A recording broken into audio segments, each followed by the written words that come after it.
Welcome to We Mean Business. I'm Steve Dorfman. Do you and your team struggle with getting things done? Does your team sometimes lack creativity and the creativity in getting things done? Well, today we're here with Umar Hameed. He's one of the world's leading experts on changing human behavior in individuals and in teams. He founded the Baltimore, Washington Institute of Neuro-Linguistic Programming and Hypnosis, and he's worked with thousands of private clients to help them let go of their self-imposed limitations and achieve exceptional results. Today we're talking about Umar's brand new book, IdeaCution, which is how to build highly creative teams that get things done. Umar, welcome to the show. Thanks, Steve. Pleasure to be here. So we talk about neuro-linguistic programming, or NLP. So we've got to start there because I think some people have a clue as to what it is. Other people haven't never even heard of it. So let's start there. So when you think of changing people's behavior, you think of psychiatry. And psychiatry is really useful, but it takes a really long time to accomplish what you need to accomplish. You hear of people going in for 6 months, a year to get some kind of change, and sometimes they do.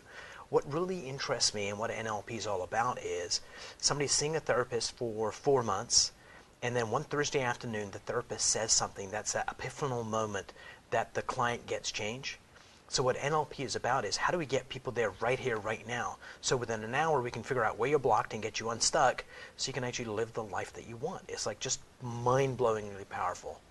It almost sounds like there's this programming taking place over those 4 months, and then there's a trigger word that that's how it sort of sounds, but it's probably not what it is. It's not quite that, but something happens, like change happens. Like sometimes people are like struggling with something, and it's been years and years, and one day they wake up and they just say, that's it, never again. And in that moment, something changes. NLP is all about, let's get people to that change moment. So a good example would be, we're both in sales. You can get a salesperson who is phenomenal at all aspects of sales, but there's just this one area where they're stuck. I had a client come in who was the #1 salesperson for his company 5 years in a row, and the only thing he had difficulty with was asking for referrals. And he says, I do everything. I sell $200,000 stuff, and I have no problem saying, would you like to buy? But after they're happy and excited to say, could you give me some referrals, my voice cracks, or I just don't say it. And what we uncovered was when he was 7 years old, his dad was in the kitchen with a buddy from work. They're just having a conversation, and his dad said, real men don't ask for help. And little Paul was in the room, 7, heard it. It's like, okay, asking for help is taboo. So asking for a $200,000 order is not taboo because I'm giving you this phenomenal software. But asking for help is violating that belief. Wow. So we figured out what it was, changed it, sent him on his way, and 2 days later I get a phone call saying, my #1 customers are so happy to give me referrals because they want to give back, but something weird's happening. So what's happening that's weird? He says, well, cold calling was something I always did and it was okay, but now it's really enjoyable. See, what had happened was when we changed that belief, when you cold call, basically what you're saying is, can I have a moment of your time? Can I ask for help is what you're asking for. As soon as we changed the belief, it just opened up this entire world. So still #1, but 30% higher in his performance because that belief that was blocking his excellence just vanished and takes him to a higher level. Umar, how often is this the case that you uncover something from someone's past, maybe even as young as 7 years old, that is that limiting belief that they're, I guess, when people talk about being hardwired a certain way, is this what they're referring to? Sometimes that's exactly what they're referring to. Sometimes there's an actual event that happened to them. So one of the things that NLP can do is, it's all about neuroscience, is when somebody says, I go to do this task and I get this uncomfortable feeling. So let me give you an example. I'll be working with someone later on today, and his boss has told me he's like the #1 salesperson in our organization, but he's creating this chaos in our entire organization because if there's something not quite right, he'll call 12 people to get it solved. It becomes a compulsion. So today I'm going to go meet with him and say, tell me about the last time you felt this urge that you had to make sure you fixed it. And he's going to tell me about it, and I'm going to get him to say, okay, it was 2 days ago? Go back 2 days ago, see what you saw back then, hear what you heard back then, and he gets to re-experience what he felt in his body. And we'll just latch onto that feeling and engage his unconscious mind with a tool, and I'll let his unconscious mind go back to the pivotal event when that belief was created. Wow. Mind-boggling and quick. And where psychiatry takes a long time is they try and talk it through. in which case, it takes months and months to get there. This just, conscious mind gets in the way. Let's just get to the unconscious mind. That's where the magic happens anyway.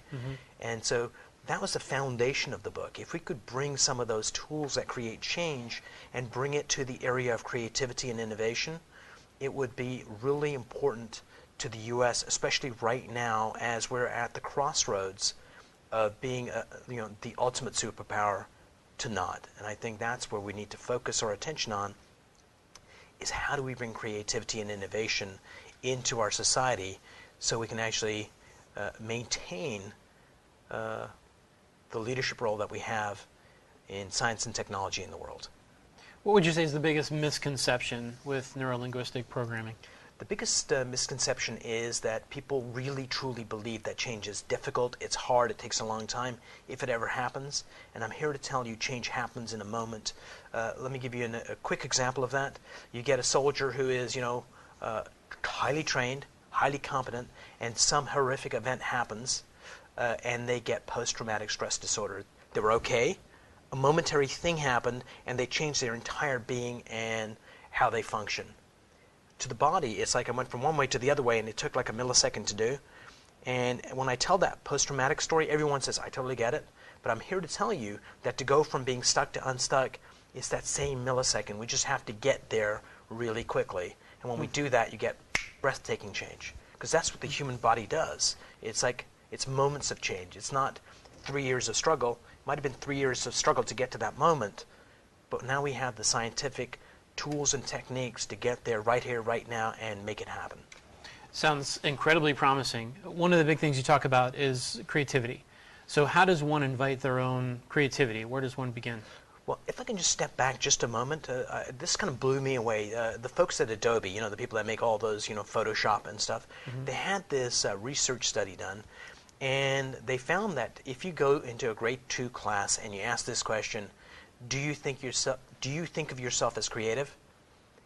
95% of the kids in there put their hand up really high and said, 7-year-olds. I'm creative. Yeah, I'm creative. That's who I am. By the time they get to grade 5, only 50% of those students put up their hand. Wow. By the time we become seniors in high school, only 2% of people consider themselves creative. Wow. And when you take a look at what makes a great leader, what makes a great salesperson, what makes a great entrepreneur, the number one thing is creativity and innovation. And most people don't think that we're creative enough, but I'm here to tell you, you are. You just need scientific tools to allow you to be creative and innovative. And the most boring person in the world can be a genius at creativity with the right tools. And you also say that we should begin by emptying our mind of all the clutter. Yeah, this is, I'm not sure if this is true, but Deepak Chopra had brought up the stat that, we have about 60 some odd thousand thoughts a day, but most of those thoughts happen to be the same thoughts you had yesterday, the day before, and the day before. So when we go into a creative session, we've got all this stuff swimming around in our head. Part of it could be, are my kids okay at school? I need to pick them up, and all that stuff's going on. So one of the tools in the book is called spring cleaning, and what you basically do is get a tab of paper and a pencil, and you just start writing down any thought that pops in your head for 5 minutes. And it could be, this is a stupid exercise, and you write that down, or what am I doing? And what it does is it empties your mind out to allow you the space to think. And in this case, we're going to use it to be creative, but you could use it to plan your company's strategy. So it's a great tool to quieten the mind and be focused, ready to take on the next task. Now, a moment ago, you implied that we all have this creative gene, Yes. that it exists inside of all of us. But, not everyone is Mozart or Beethoven or Absolutely. Steve Jobs. So every day we tackle problems. Sometimes they're mundane problems, sometimes more serious. And so what we bring to that is our expertise. I've got this life experience, and I'm going to solve this problem. And what that expertise is really useful, but it limits our thinking. And it says, well, the only solutions that are possible are the solutions in this area because my expertise tells me that. So one of the things we do as creative people is set aside our expertise for a moment. And if we can use some tools to allow us to think creatively. So for example, one of the things we do really well is associate connections. We have one thought, it associates to another. If we're using our expertise to think about a business problem, we take all the stuff that we know and we try and associate it together to find the solution. So one of the tools, I called it the Beast in the book, is where you get flip through a magazine and get 18 random words. You might have seen a picture of a beach and somebody having a drink there. You might write down beach. Or you were seeing another thing about a car. You might say, navigation system. So you get these 18 words and you put them in 3 columns, 6 rows in each column. And you get 3 dice and you roll the dice, and let's say you get a 2, a 5, and a 6. You get the second word, the 5th word, and the 6th rolled, and you mush them all together and how it relates to the problem you're trying to solve. And so when you do that, you get outside stimulus that you normally wouldn't have gotten that allows you to go, well, how does this relate to, let's say, airline travel? So let's say the random words were beach, GPS. Pick the third word. Suit. Suit. So suit, beach, GPS, how does that relate to air travel? So what pops up in your mind when you think of suit, GPS, and the beach? I think of first class. First class, I would think maybe how about doing getaways for corporate retreats? Not doing it here. Get on a plane and go to a beach somewhere. Get island time, man. So you can see how all of a sudden you get these random thoughts come in, and a team of 4 or 5 people using some of the tools in the book can generate 200 or 300 ideas in an hour-and-a-half setting. And I guarantee the best idea out of a pool of 300 is going to be way better than the best idea out of a pool of 10. 200 or 300 ideas in an hour and a half. Yes. Impressive. An average team would do that because we're just wired to make those connections. It's just that when we think, what typically happens is the boss says, we're going to be creative, let's get around the table and let's do a brain dump. And basically what we do is we take whatever we know and we put it on there. So have you ever noticed that businesses, when they're creating business strategy, most strategies that come out of those settings are, how do we incrementally do better? Most strategies are, this is what we've always done and we're just going to do it a little bit better. I would say 80% of strategies that come out of business sessions like that are not strategy. It's just a boring, what do we do next? But what strategy is uncovering what is unknown, is taking all the things that we know, like what our resources are, where we're heading, what the trends are, what the competition is doing, and divining something new. And that's why when we come in and not use our expertise and we just say, how do we launch a new product, and we bring in some of these creative tools and we get 200 or 300 ideas, we go far afield of what's possible. And I bet you we come up with something that's significantly better than we would have, and it opens up new markets and it breathes new life into our companies and our nonprofits. And if we've got like a parents group, it allows them to actually think creatively, because that's the best way to outthink the problem. That's the best way to outpace the competition. Well, we've got to take a break, and when we come back, I want to talk about something you mentioned a moment ago, that teams of 4 or 5 can be really effective. And I've heard that before, so I want to talk about why that's the magic number when you put teams together, that 4 or 5 people tend to work out so great. You're watching We Mean Business. I'm Steve Dorfman here with Umar Hameed. We'll be back in seconds.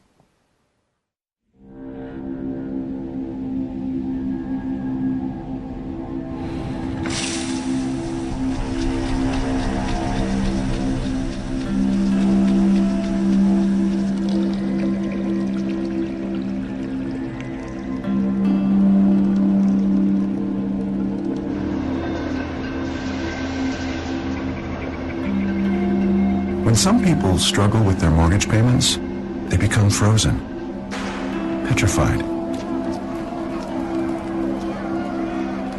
Not knowing what to do, they do nothing. But the people who do something, the people who take action, are far more likely to get the most positive outcome. Making home affordable is a free government program. Call now to talk one-on-one with a housing expert about the options that are right for you. Real help, real answers, right now. Welcome back to We Mean Business. I'm Steve Dorfman here with Umar Hameed, and we're talking about his latest book, IdeaCution, How to Build Highly Creative Teams That Get Things Done. So before the break, I asked, what is this magic number? Putting people into teams of 4 or 5, why is that so key? Why does it work? I think 4 or 5, it allows the play back and forth, and if you're actually holding back, people know it really easily. When you have 8 or 10, people could be holding back, and it's just hard to kind of call them out on it. And the idea is not to call people out, but it's when you get that engagement and you get someone that says, that's a brilliant idea, or somebody says a totally dumb idea, but that dumb idea, somebody else goes, yeah, but we can do it this way. And it just allows that. It's like musicians, where you've got jazz musicians that before a set, they're just kind of riffing together, and the music just goes where it needs to go, and you get something magical happens. I think that team of 4 or 5 allows that to happen. There's not too many people so people can hide, so everyone's contributing, and it's just no judgment, and just let's see where this goes. A lot like this interview. And you do some video posts, which I've enjoyed. And in one of your recent video posts, you talked about how to be a great listener. What was that? Can you cover that a little bit? And why is it so important? So one of the things you do is a lot of customer service, right? So the number one complaint that people have of their managers, and also when people are talking to people that are trying to help them, is that they're just not listening. And I came across this interesting fact the other day. It was how fast does the world's fastest reader read? Because what that gives me is the ability of our mind to process information. Just pick one number. I'm not going to torture you, but what do you think the speed per minute, words per minute? Well, gosh, I don't know. Throw a large number out there. I saw your video on this. So 80,000 words a minute Yeah. is just mind-blowing, right? And so the way they do it is photo reading. So they look at the image and their mind processes. So when someone's interacting with someone... And there's comprehension. 100% comprehension tested by the Guinness Book of World Records. I'm not sure if they're drinking Guinness at the time, but it's a possibility. So... same company, isn't it? I'm pretty sure it's the same company. Amazing. So basically what they've got is, so when I'm talking to you, my mind's operating at that high capacity, so I'm thinking about all these other things. But if I want to pay attention to you, if I start paying attention to the volume of your speech and the speed of your speech, if I match it, it creates a bond between us. So for you, you get this sense of Umar is really connected to me. More importantly, when I'm paying attention to you in that way, my mind quiets down because I'm focusing on a task. And number 3, for you, you feel my attention upon you, and so few people have people really listening to them. So for customer service folks, it is like magic, and it allows them to help people in a different way. For salespeople, it allows them to break the barriers down so people tell them the truth and say, well, this is what I've been telling you, but this is what's really going on. And once you know what's really going on, you can figure out whether you can help them or not. So listening is all about paying attention to the other person, and if you can do it in a way that builds the connection, all the better. Now, you could apply this to any position inside of a company. You've chosen to work mainly with salespeople. Why is that? I think sales, as human beings, at the heart of who we are is where we hold our beliefs. We have beliefs about TV shows, talk shows, cars, the economy, sales. 2 of the biggest beliefs that we have in our culture as it comes to business, one is beliefs about money, and a lot of beliefs that are negative about money. Because when I ask people, finish the sentence, money is, they'll say wonderful, great, amazing, and after about 7 or 8 positive attributes, people will start saying the root of all evil would cause fights, would cause divorces, and the list of negative is so large. For salespeople, a group of 150 salespeople, if I ask them, finish this sentence, please, because that's how you uncover beliefs. We get them by the time we're 7, so they're simple thoughts, they're simple sentences, and as they uncover those beliefs, one way to do it is salespeople are, and people say outgoing, motivated, then it'll be like sleazy, untrustworthy, and the negatives are so large. So salespeople have these beliefs that block them, and I believe every single salesperson has 30% of their potential trapped by their beliefs, even if they're a high performer. High-performing athletes, to get to the next level, is nothing about physicality. It's all about what's happening here. Same thing for salespeople. Salespeople that are B players, it's their mental construct that stops them from A. And people that are A, what stops them from being a superstar are their beliefs. So salespeople can monetize what I do. So I work with all groups of people, but salespeople are especially important to me because they have those beliefs about money and sales, and that's something we can change very, very quickly and help them grow their companies and grow their families. Yeah, that's really great. I spent 11 years in sales, and I agree with everything you just said, that there's so much mental. So what's amazing is that we spend $7.8 billion a year on sales improvement in the U.S., and most of the time it does not work. There's a company called ES Research, and they study sales training, and sales training is vital, but sales training is short-lived because we try and force people to change. If you think of behavior, because that's what sales is, right? That's what anything in life is. These are the things that we do. And we try and change those. And a lot of times people don't change because underneath every behavior is a belief that controls it. It's like a black hole of gravity that locks it in. And we spent $7.8 billion trying to change behaviors without addressing the beliefs. And what I bring to the table is that ability. Let's go down to the belief level, because as soon as you change that belief, you get immediate permanent change in behavior, and you get people that were B players that become A players. And if it can change lives in that way, that's my wow in my work, is when I do that for someone and I get a phone call saying, dude, you changed my life. That makes me happy. You cover some techniques, some interesting techniques on fostering creativity, and one of the techniques you cover in the book is asking great questions, which I found intriguing. So can you talk about that a little bit? So the question is, what is the benefit of asking a question? So, but let me just ask you a question just for a second. Do you have any kids? Yes. Who's your youngest? We have one daughter, 6 months. Daughter? 6 months? Yeah. And so the first time you held her, what was that like? Magic. Magic? Okay. So just think about that.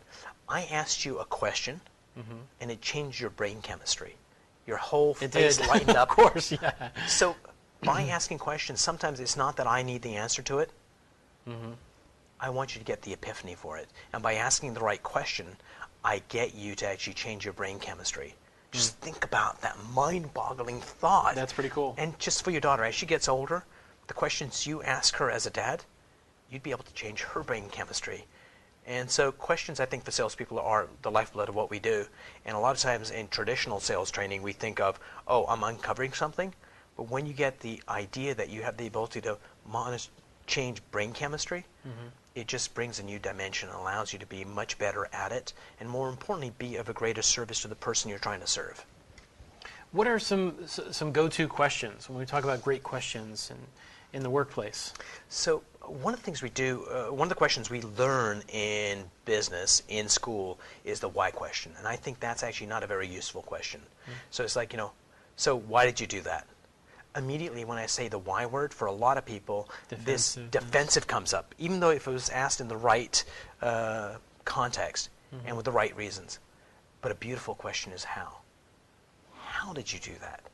How did you do that is like I'm coming on the same side as your table, and I'm also allowing you to get epiphany, because a lot of times we do stuff, when someone asks, well, how did you do that? It's like, well, and they're very thoughtful about it. And they get the process they use to get this. Then if you're their manager, you can coach them around the process when you ask the why question. Well, why did you do it this way? Yeah, people shut down. How did you decide to do it that way? All of a sudden it's not defensive, and the person actually reveals to you their thought process, more importantly to themselves, because a lot of people don't think about their thought process. It reveals it to themselves, and you can say, oh, okay, you could change this aspect of it and you'll get different results. So it's a very meaningful coaching thing, and I think the how question is a great example of coming at it from neuroscience as opposed to discipline and logic.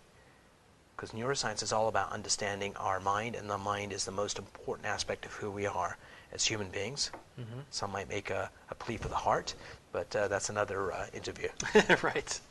Well, I think it's great, and I use the word how in a question because often I hear people say, what do you mean? Because they're looking for some clarification, or they just quite don't get it. So they'll say, well, what do you mean?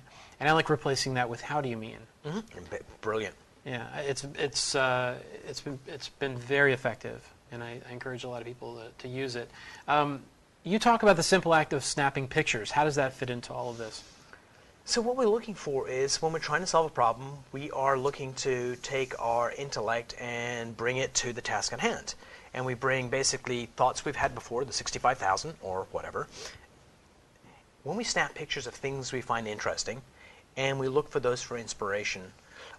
So for example, if we were looking to make the studio better, and I had snapped some pictures just randomly of waves coming in at the beach. It was just like a nice snapshot. And I'm just looking for inspiration, and I look at those pictures that I've got in my collection of pictures, and I look, wouldn't it be nice in the green room if we actually had soothing music to really let people that might be nervous to just kind of get centered and feel calm when they come out? So if I was thinking more from the logical mind, okay, we've got a TV studio, we're thinking about cameras, light, this. I may not have thought of the mindset of the guest. Just by looking at that picture, looking at the beach, it's like, okay, relaxed. I'm going to get people to get relaxed. Let their defenses down so you actually get to, through your questions, you get to see who they really are. So snapping pictures is really important to just add different thoughts to what you're trying to do. And one of the things that I'm really proud of in the book is something called the Tesla effect. This is where we bring some of the neuroscience and the neurolinguistics into it. Nikola Tesla is one of my heroes. And right now, you know, AC electricity is one of his inventions, because it was like DC or AC, and AC won out. One of the things that Nikola Tesla had the ability to do was to think of an invention. Now, this isn't the guy who invented the Tesla automobile. This is a different Tesla. It's named after him, though. Okay. And so he would actually invent the item in his head, run it in his head, and go, wait a minute, this bearing over here is wearing out too quickly. I'm going to replace it with a better bearing. And when he had it prototyped and run and demoed in his mind, he would actually go and build it in real life, saving, 6 months worth of like trials and tribulations was solved by doing it all in his mind. So one of the things in the book we've done is we teach people something called a Tesla effect that allows you to take a look at your idea, see it a year in the future, see it a year after it's happened, and immediately you can go, I could improve this would have made it a better journey. So all of that thought process gets done before you spend $1 on it or spend an hour of time of actually building stuff. And I think those kinds of things make this book something that takes the field of creativity and innovation and move it in a different direction towards neuroscience that just brings magic to the table, so we let mere mortals like you and I become creative and innovative. And if we can empower people to do that, we change lives and we change the planet. You also say that creativity is about breaking the rules. Yeah. The rules bound us to a reality that we have. And one of the things that great leaders do, a mark of great leaders, any country, any time of history, makers make stuff, leaders make stuff up. They just, we're doing this. It's like, it doesn't exist. And so for a while, it's their delusion. And then they figure the words around it. And then they make it a vision, because a vision is something that their followers can see. And a leader's job is to be able to bring stuff up out of thin air and then convince people to let go of their fears, to go on this journey to make that happen. And that's how the world has been changed since the dawn of time, is leaders being creative and seeing what isn't real, doesn't exist, and making it so. That's fantastic. There's a quote in the book. There's several quotes, but one from Rosabeth Moss Kanter, and the quote is, "Cheap labor is not going to be the way we compete in the United States. It's going to be brain power." Yeah. I love that. Me too. It's just because it empowers us, and it just allows. I mean, it's heartbreaking that kids go from thinking they're really creative when they're 7 to by the time they're getting ready to graduate high school, only 2% of them do. If you take a look at all managers in the Fortune 500 companies, like, what are you really looking for? We're looking for people that are innovative thinkers that can reinvent the industry. That's worth money to me. Somebody coming in to be an automaton, to be an MBA, and just do what needs to be done, that's useful. It keeps our company going. But what makes us relevant to for the next 100 years are the innovators and the creators. In 30 seconds or less, what are neuro boosters? Neuro boosters are like that Tesla effect. How do we tap into the power of the brain in a way that we get amazing breakthroughs in our thinking? So there's a whole section of the book that teaches people neuro boosters.